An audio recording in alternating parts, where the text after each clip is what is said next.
예. 우리들 스스로가 이제 독학으로 국방 전문가가 돼가고 있는 과정에 지금 진짜 전문가가 나오신 거. 아, 그러니까 고시촌에 한번 원정 가회를 온 거야 내가. 예. 맞습니다. 예. 사드 배치 문제에는 여러 가지 이야기를 나왔고요. 그것도 네. 아까 좀 전에 말씀하신 것처럼 뭔가 천운이 따르는 것 같은 느낌. 예. 이게 그냥 평범하게 있으면 싹 건드리기가 좀 어려운데 예.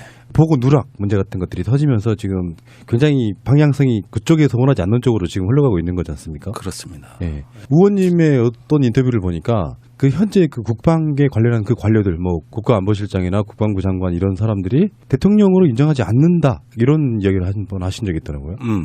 그게 무슨 의미예요? 국가라는 거는 정권과 관계없이 영속성을 갖고 있잖아요. 자, 지난 정부에서 했던 중요한 정책이 있습니다. 물론 우리는 사드 정책은 잘못됐다고 봅니다. 그럼에도 불구하고 새로 집권한 문재인 정부가 혁명 정부는 아니잖아요. 과거 정부의 모든 걸 다 부정할 수 있는 그런 처지는 아니고 동티나지 않게 제대로 관리해야 될 책임은 있는 거 아닙니까? 지난 정부가 잘했든 못했든. 그렇다면 지난 정부에서 이 정책을 결정한 책임 있는 분들이 다음 대통령한테 제대로 일을 할 수 있도록 설명을 해야 될 거 아니에요. 그런데 김관진 안보실장 청와대 안보실에 컴퓨터 싹 찍었어요. 네, A4지 한 장 안 넘겨줬어요. 그 처벌해야 되는 거 아니에요? 그 정도 되면은? 그러니까 말입니다. 그러면은 사실 지금 한민구 국방장관한테 보고를 제대로 했네 안 했네 이런 논란이 있는 거 아닙니까? 그런데 이 논란은 사실 잘못된 거예요. 지난 정부에서 사드 배치는 청와대가 다 주도했어요. 그러면 안보실에서 청와대 안보실에서 국방부에 물어볼 것도 없이 이제 새로운 대통령한테 브리핑을 해야 될 거 아닙니까? 그런데 이 기회를 놓쳤어요. 브리핑 하지도 않고 받지도 않았어요. 그런 사이에 안보실장이 바뀌었습니다. 김관진에서 정의용 안보실장으로 새로운 안보실장으로 바뀌었죠. 그럼 그동안은 뭐냐? 놀았다는 얘기입니다. 그래서 새로운 안보실장이 오기 전까지 김관진은 뒷짐지고 있었어요. 모른 채 했습니다. 그러다가 뒤늦게 문재인 대통령이 이게 사드와 내가 알고 있던 것과 좀 다른 것 같다는 느낌이 오기 시작한 겁니다. 그게 그 사드가 2기가 들어왔냐 4기가 더 들어왔냐 문제였어요. 그러니까 사실은 문 대통령이 4기가 더 들어와 있다는 걸 몰랐던 거죠. 그래서 2기가 아니라 4기. 그래서 사드다. 2드가 아니라 사드다. 뭐 이런 얘기도 있어요. 그러니까 어느 순간 대통령 입장에서는 내가 대통령이 되는데 아직까지 상황이 통제가 안 되는구나. 그 답답한 나머지 국방부 장관한테 전화를 한 겁니다. 아니 이거 어떻게 된 겁니까? 그러니까 뭐 우물우물. 사실은 뭐 들어오긴 했습니까? 그러니까 그거 왜 나한테 보고 안 했습니까? 이렇게 된 거예요. 대통령이 핫빠지냐? 그러니까 이제 국방부 입장에서는 지난 정부에 그 아직 국방장관이 있잖아요. 왜 바뀐 것도 아니라고. 그런데 지난 정부에 엄청나게 야당을 따돌리고 결정한 게 사드인데 이제 새로운 대통령하고 불편한 동거에서 사실은 그때 이렇게 된 겁니다. 지금 상황은 여기까지입니다 하고 빨리 이걸 보고를 했었어야 되는 겁니다.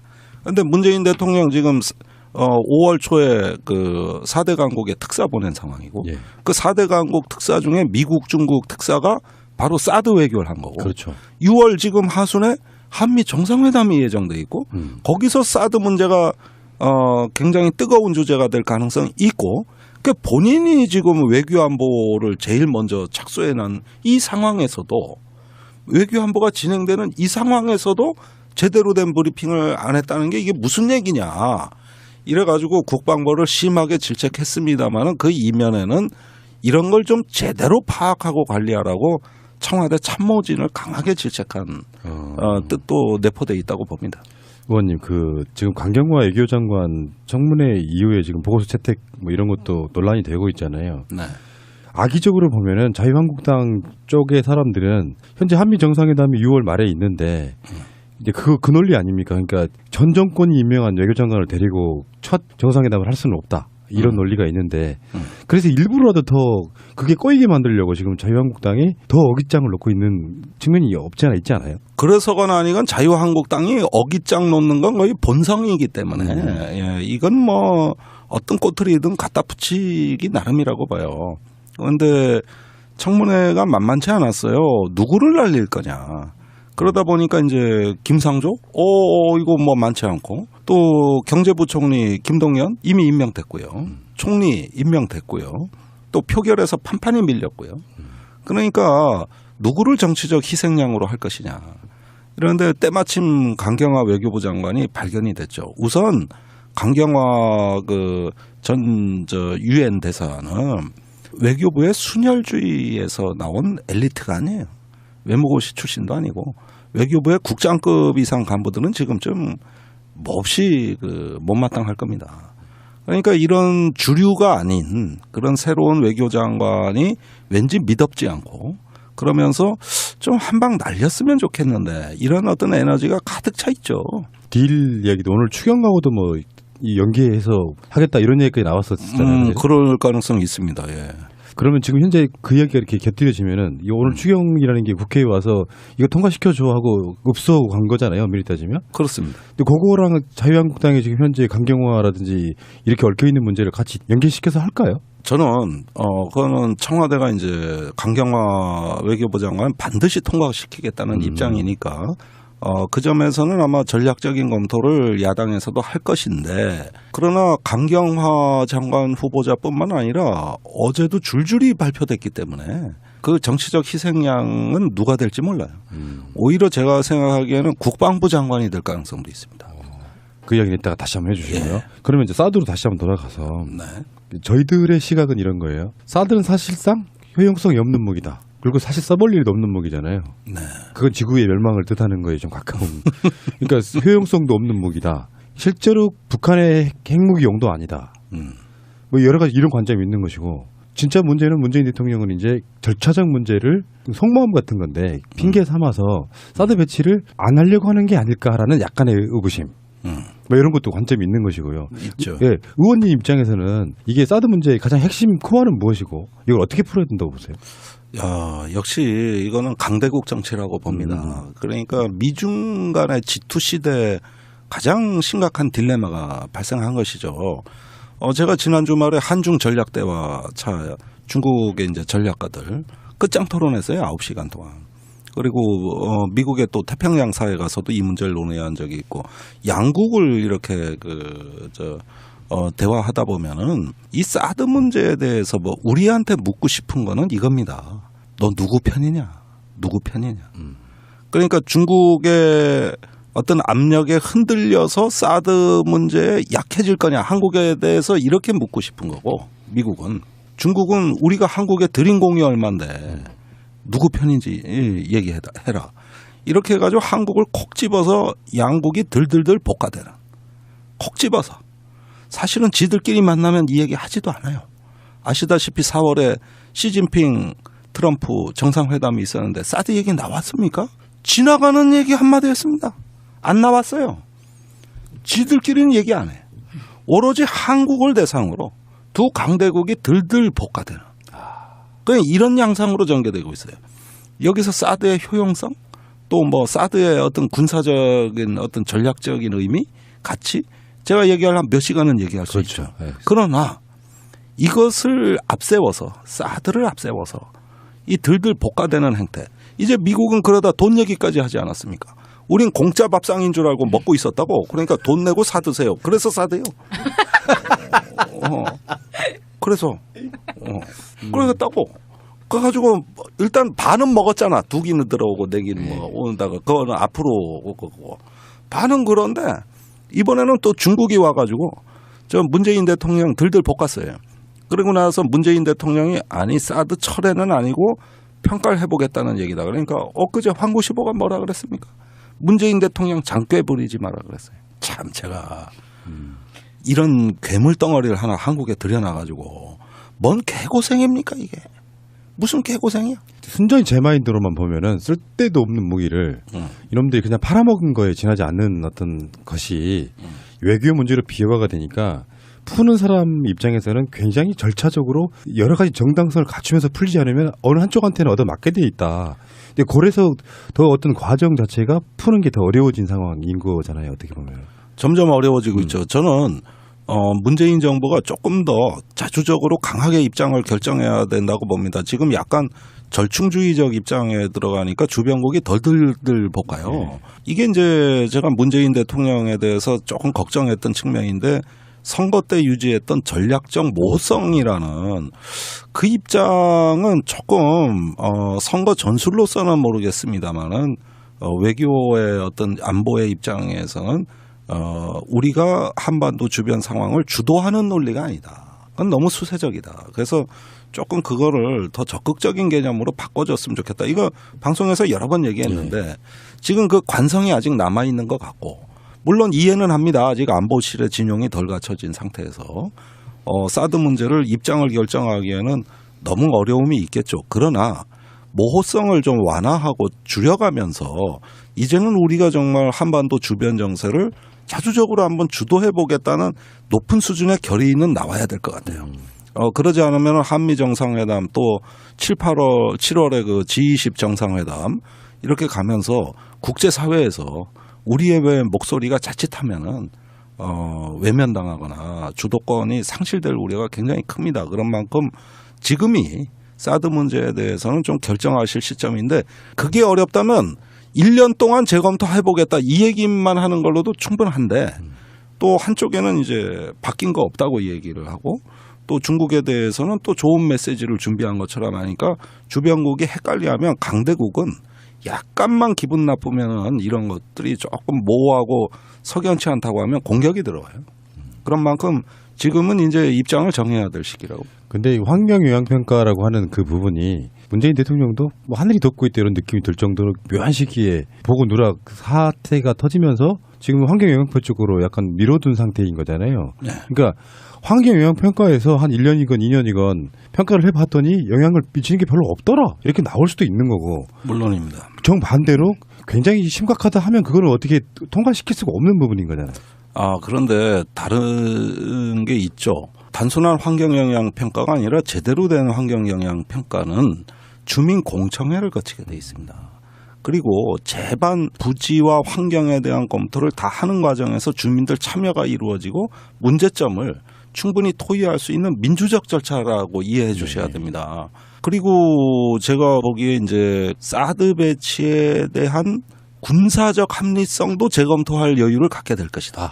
환경 영향 평가를 하는 과정에서 진짜 무기가 되느냐 안 되느냐 이거죠. 그렇죠. 그런데 그 문제는 이제 저도 뭐 집회 많이 나가고 광화문도 가보고 성주도 아마 제가 제일 많이 내려갔을 거예요.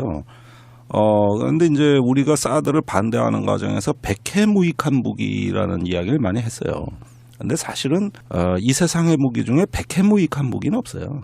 그러니까 전쟁 때는 돌멩이 하나 몽둥이 하나도 무기가 되긴 되는 겁니다. 써먹기 나름이에요. 사드라는 것은 어떤 특정한 상황에서만 효용이 있습니다.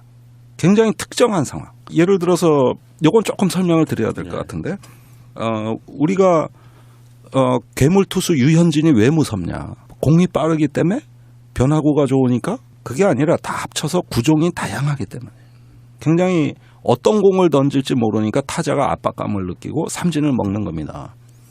북한의 미사일이 날로 다양화되고 있습니다. 그러다 보면은 단거리, 중거리, 장거리, 액체 연료, 고체 연료, 고정식, 이동식 발사대, 잠수함 발사 미사일 지금 17개예요. 그러니까 이런 식으로 다양화된다는 거는 마치 투수가 구종을 다양화하는 것과 같은 이치인데 이 사드는 그러한 무기 여러 종류의 미사일을 막는 요격 체계가 아니고 중거리 미사일을 고각 발사라고 하는 거 어려운 말인데 이렇게 수직으로 쏴서 수직으로 떨어뜨리는 요 한 가지 시나리오에만 방어 의미가 있다 이 뜻이에요. 그래서 고고도잖아요. 그래서 고고도예요. 그러면 예를 들어 이렇게 한번 생각을 해보죠. 어느 날 괴물 투수 유현진이 듣도 보도 못한 구종을 갖고 있다는 거예요. 그건 뭐냐? 알이랑 볼. 우리 옛날 야구할 때 그냥 던지는 거예요, 그냥.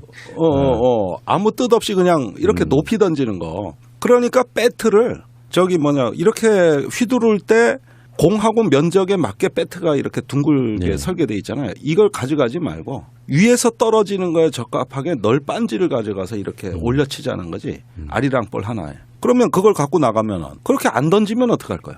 예전에 주무기가 다 있는데. 북한의 주무기 뭡니까? 스커드 미사일, 800기, 단거리. 제일 무서워요. 탄두 중량이 1톤이에요. 1톤. 근데 노동미사일이라는 중거리는 탄두 중량이 370kg밖에 안 돼. 이걸 고각 발사로 한다는 건 투수가 아리랑 볼 던진다는 그렇죠. 얘기하고 네. 똑같은 얘기예요.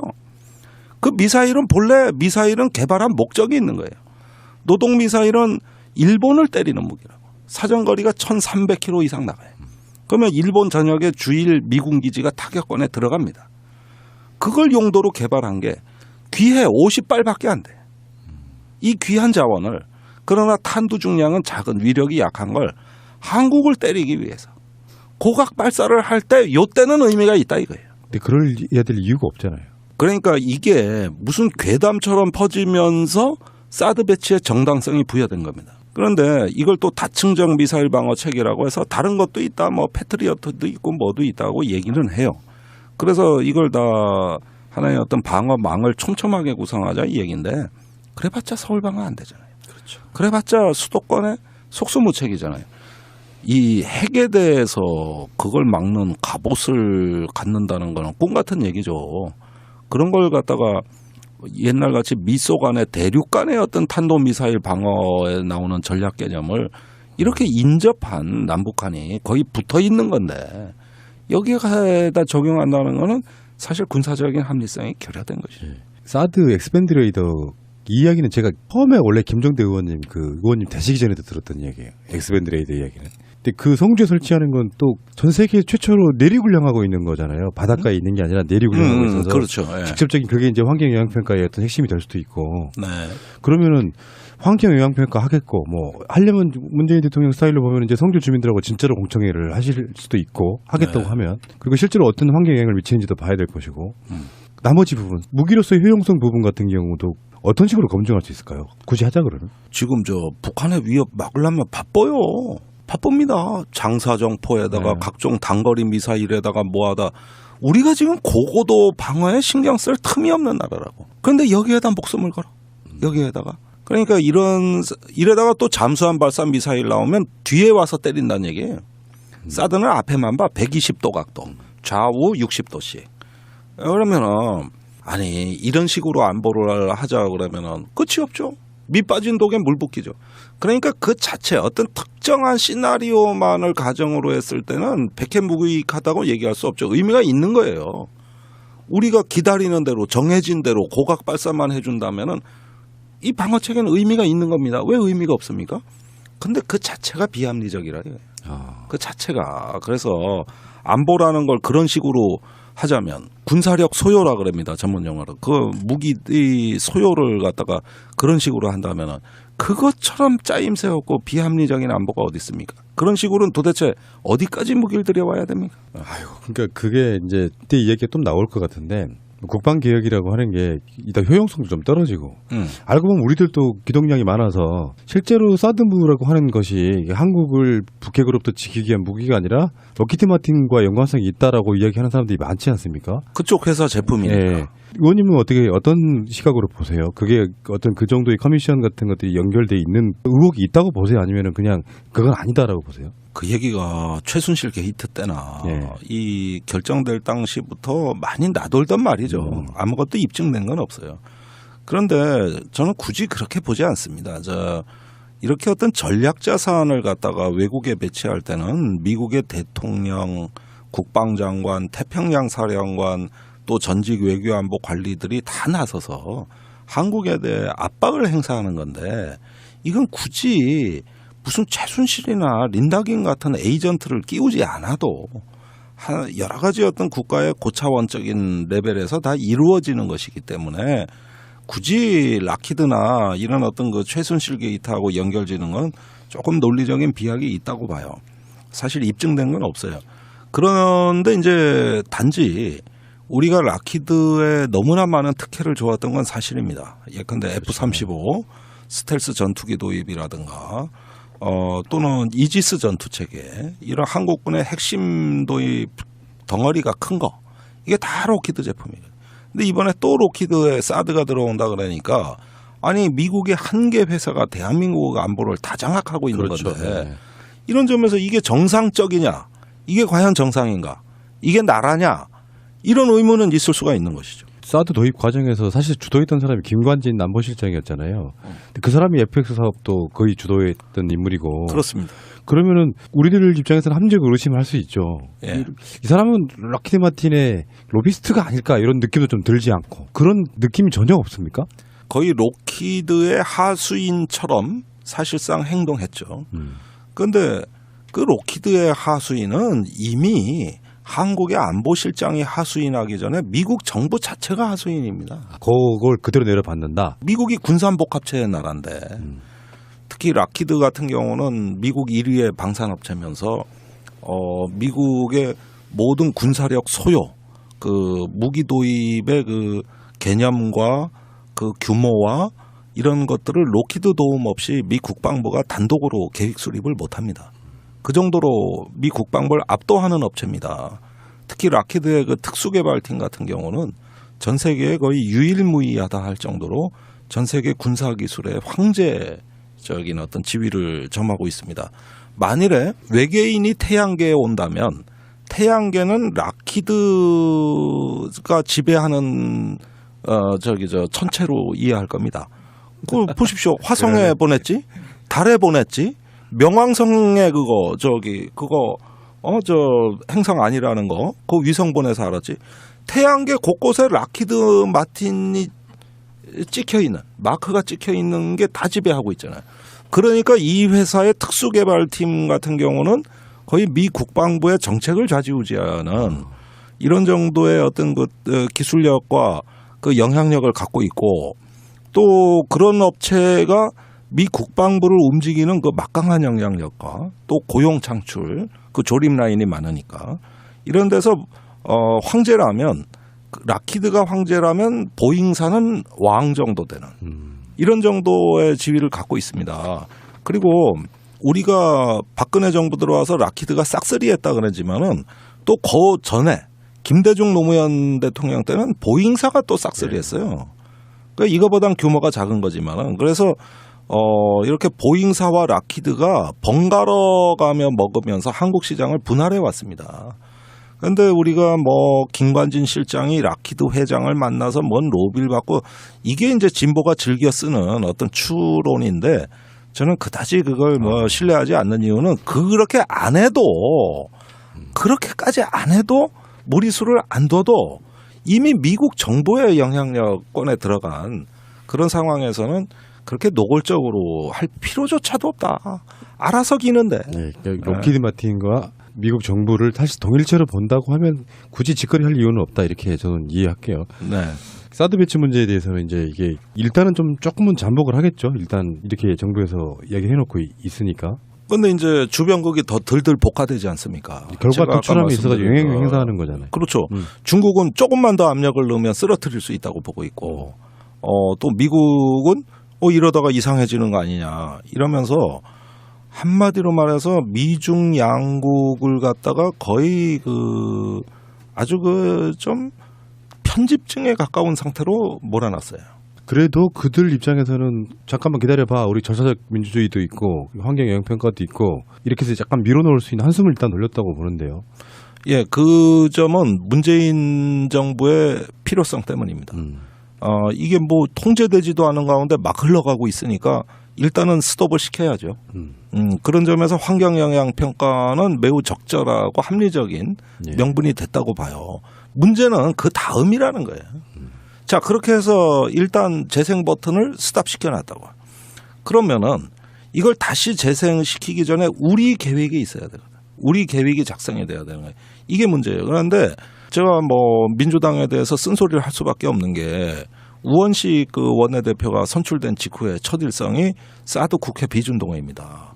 그런데 제가 좀 이건 유감을 표할 수밖에 없는 게, 그 논리는 민주당이 야당일 때 박근혜 정부를 견제하던 논리입니다.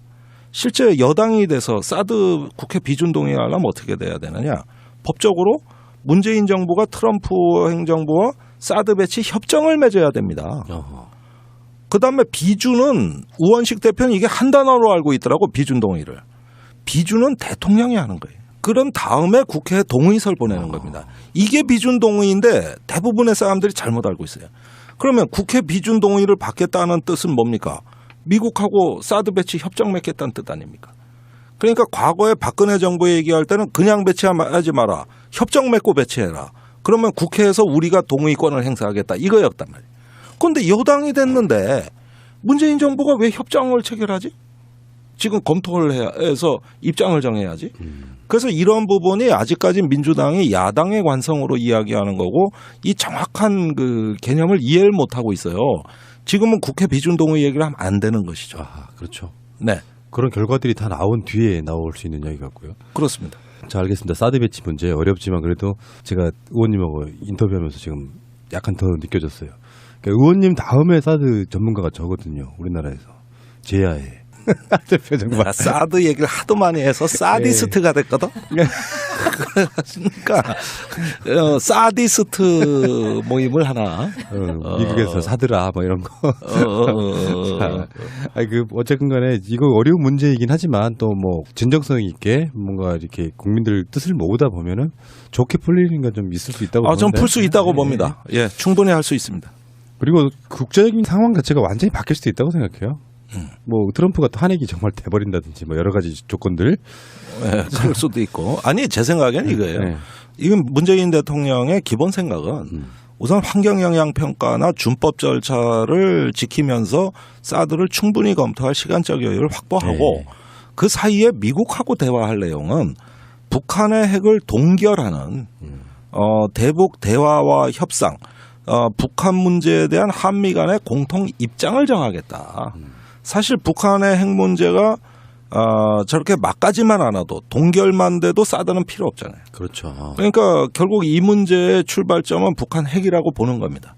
그렇다면 미국이 북한 핵 문제를 풀겠다고 이렇게 적극적인 태도라면 나도 거기에 미국에 가서 대북 정책을 합의하고 당분간은 사드 문제보다는 북한 핵 문제를 주로 하자.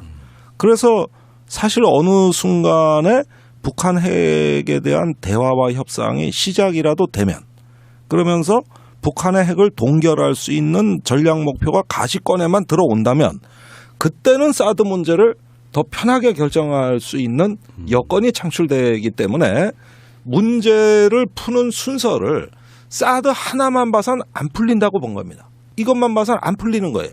그것보다는 한반도 상황 그 자체 특히 북한 핵 문제 이렇게 봐야 이 문제에 그러네요. 어레인지 정렬이 되고 그 정렬된 가운데 국정과제의 우선순위가 사드가 1번이 아니다. 이렇게 보면은 이 그림이 이해가 가실 거예요. 만약에 북한이 어떤 뭐 문재인 대통령의 외교의 노력의 결과물로 우리 핵 포기할게 라면 사드 배치일 이유가 사라져 버리는 거죠. 미국의 입장에서는 굉장히 좀 화들짝 놀래고 싶은 게 사실은 중국용이었는데 북한에서 핵무기 개발 안 하고 앞으로 폐기한다라고 만약에 그런 이야기를 해버린다 그러면 사드 배치 못하죠. 이렇게 바뀔 수 있다고. 사실 북한은 사드 문제에 관심도 없어요. 그런데 있으면 좋아. 왜냐? 한중 관계가 끊어지는데 이것처럼 김정은 위원장한테 큰 전략적 이익이 있을까요? 이 사드로 인해서 지금까지 북한이 덕본 게 얼만데. 그러니까 그것보다는 북한하고 대화는 한미 군사 연습이나 그 제재, 압박 이런 문제들과 북한의 핵동결 문제를 같이 섞어서 이 문제는 협상할 가치가 있습니다. 그런데 북한에 가가지고 우리 사드 철회시킬 테니까 니들도 핵동결하지 마. 그러면 웃긴다. 아니 사드 갖다 놓으려면 갖다 놔. 우리는 우리 갈 길 갈게. 왜 자꾸 이런 거 갖고 때를 써. 이럴 거 아니야. 그래서 사드가 있어봤자 어차피 자기네 핵미사일은 못 막는다고 보고 있기 때문에 사드에 대해서 별로 반응도 없어요. 알겠습니다. 이야기 아까 말씀하신 이 상황에서도 외교안보가 진행되는 이 상황에서도 제대로 된 브리핑을 안 했다는 게 이게 무슨 얘기냐. 이래가지고 국방부를 심하게 질책했습니다마는 그 이면에는 이런 걸 좀 제대로 파악하고 관리하라고 청와대 참모진을 강하게 질책한 뜻도 내포돼 있다고 봅니다. 의원님, 지금 강경화 외교장관 청문회 이후에 지금 보고서 채택 뭐 이런 것도 논란이 되고 있잖아요. 네. 악의적으로 보면은 자유한국당 쪽의 사람들은 현재 한미 정상회담이 6월 말에 있는데 이제 그 논리 아닙니까? 그러니까 전 정권이 임명한 외교장관을 데리고 첫 정상회담을 할 수는 없다. 이런 논리가 있는데 그래서 일부러라도 더 그게 꼬이게 만들려고 지금 자유한국당이 더 어깃장을 놓고 있는 측면이 없지 않아 있지 않아요? 그래서건 아니건 자유한국당이 어깃장 놓는 건 거의 본성이기 때문에 예, 이건 뭐 어떤 꼬투리든 갖다 붙이기 나름이라고 봐요. 그런데 청문회가 만만치 않았어요. 누구를 날릴 거냐. 그러다 보니까 이제 김상조, 이거 뭐 많지 않고 또 경제부총리 김동연 이미 임명됐고요. 총리 임명됐고요. 또 표결에서 판판이 밀렸고요. 그러니까 누구를 정치적 희생양으로 할 것이냐. 그런데 때마침 강경화 외교부 장관이 발견이 됐죠. 우선 강경화 유엔 대사는 외교부의 순혈주의에서 나온 엘리트가 아니에요. 외무고시 출신도 아니고 외교부의 국장급 이상 간부들은 지금쯤 몹시 못마땅할 겁니다. 그러니까 이런 주류가 아닌 그런 새로운 외교장관이 왠지 미덥지 않고 그러면서 좀 한 방 날렸으면 좋겠는데 이런 어떤 에너지가 가득 차 있죠. 딜 이야기도 오늘 추경하고도 뭐 이 연계해서 하겠다 이런 얘기까지 나왔었잖아요. 그럴 가능성이 있습니다. 예.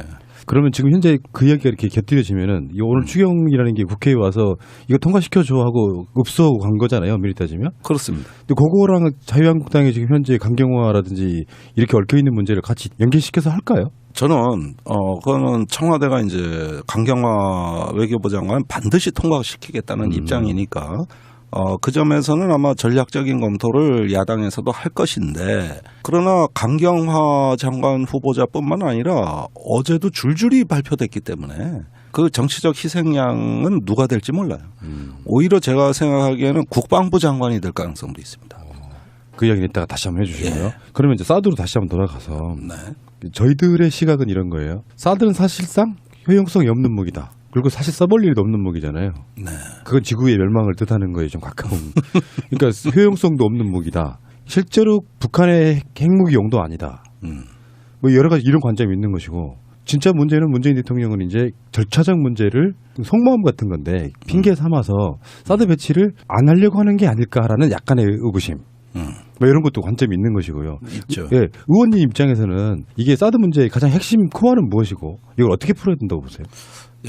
역시 이거는 강대국 정치라고 봅니다. 그러니까 미중 간의 G2 시대에 가장 심각한 딜레마가 발생한 것이죠.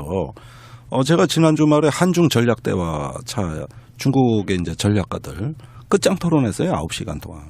그리고 미국의 또 태평양 사회 가서도 이 문제를 논의한 적이 있고 양국을 이렇게 대화하다 보면은 이 사드 문제에 대해서 뭐 우리한테 묻고 싶은 거는 이겁니다. 너 누구 편이냐? 누구 편이냐? 그러니까 중국의 어떤 압력에 흔들려서 사드 문제에 약해질 거냐? 한국에 대해서 이렇게 묻고 싶은 거고 미국은 중국은 우리가 한국에 들인 공이 얼만데 누구 편인지 얘기해라. 이렇게 해가지고 한국을 콕 집어서 양국이 들들들 볶아대는. 콕 집어서. 사실은 지들끼리 만나면 이 얘기 하지도 않아요. 아시다시피 4월에 시진핑 트럼프 정상회담이 있었는데 사드 얘기 나왔습니까? 지나가는 얘기 한마디였습니다. 안 나왔어요. 지들끼리는 얘기 안 해. 오로지 한국을 대상으로 두 강대국이 들들 볶아대는. 그냥 이런 양상으로 전개되고 있어요. 여기서 사드의 효용성 또 뭐 사드의 어떤 군사적인 어떤 전략적인 의미 가치 제가 얘기하려면 몇 시간은 얘기할 수 있죠. 네. 그러나 이것을 앞세워서 사드를 앞세워서 이 들들 볶아대는 행태. 이제 미국은 그러다 돈 얘기까지 하지 않았습니까? 우린 공짜 밥상인 줄 알고 먹고 있었다고. 그러니까 돈 내고 사드세요. 그래서 사대요. 그래서 그러겠다고. 그래가지고 일단 반은 먹었잖아. 두 기는 들어오고 네 기는 뭐 오는다가 그거는 앞으로 오고 반은 그런데 이번에는 또 중국이 와가지고 저 문재인 대통령 들들 볶았어요. 그리고 나서 문재인 대통령이 아니 사드 철회는 아니고 평가를 해보겠다는 얘기다. 그러니까 엊그제 황구시보가 뭐라 그랬습니까? 문재인 대통령 장꾀 부리지 마라 그랬어요. 참 제가 이런 괴물 덩어리를 하나 한국에 들여놔가지고 뭔 개고생입니까 이게. 무슨 개고생이야? 순전히 제 마인드로만 보면은 쓸데도 없는 무기를 이놈들이 그냥 팔아먹은 거에 지나지 않는 어떤 것이 외교 문제로 비화가 되니까 푸는 사람 입장에서는 굉장히 절차적으로 여러 가지 정당성을 갖추면서 풀리지 않으면 어느 한쪽한테는 얻어맞게 돼 있다. 근데 그래서 더 어떤 과정 자체가 푸는 게 더 어려워진 상황인 거잖아요. 어떻게 보면. 점점 어려워지고 있죠. 저는 문제가 우리들 스스로가 이제 독학으로 국방 전문가가 돼가고 있는 과정에 지금 진짜 전문가가 나오신 거. 아, 그러니까 고시촌에 한번 원정 가회를 온 거야, 내가. 예. 맞습니다. 예. 사드 배치 문제에는 여러 가지 이야기를 나왔고요. 그것도 네. 아까 좀 전에 말씀하신 것처럼 뭔가 천운이 따르는 것 같은 느낌. 예. 요게 그냥 평범하게 있으면 싹 건드리기가 좀 어려운데 예.